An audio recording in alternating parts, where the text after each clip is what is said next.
Kailangan kong protektahan ng bayan. Pati na rin ang pamilya ko. Yun ang una kong dapat gawin ngayon.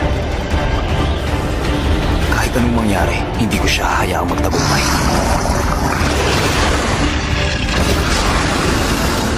Mukhang napansin na niya ang presensya ko.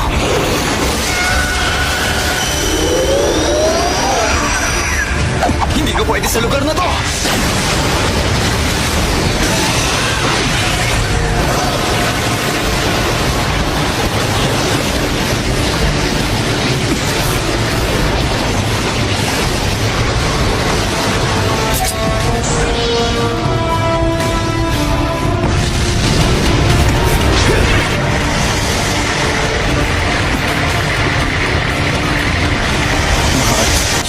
Ang bilis niya.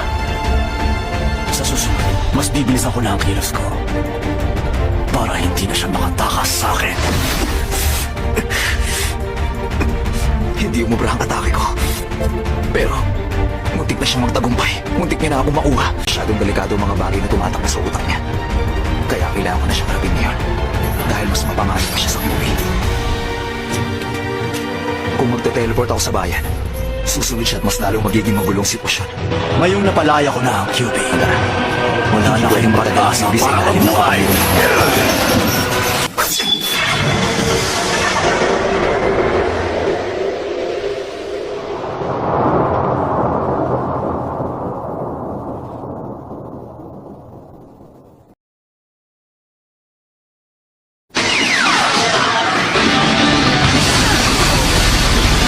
Kainis!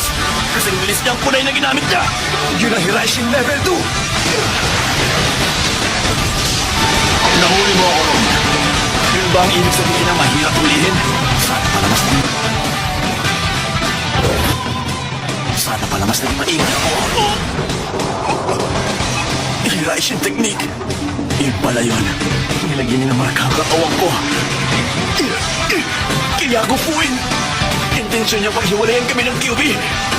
Dahil dito, hindi na ikaw ang nagmamayari ng QB.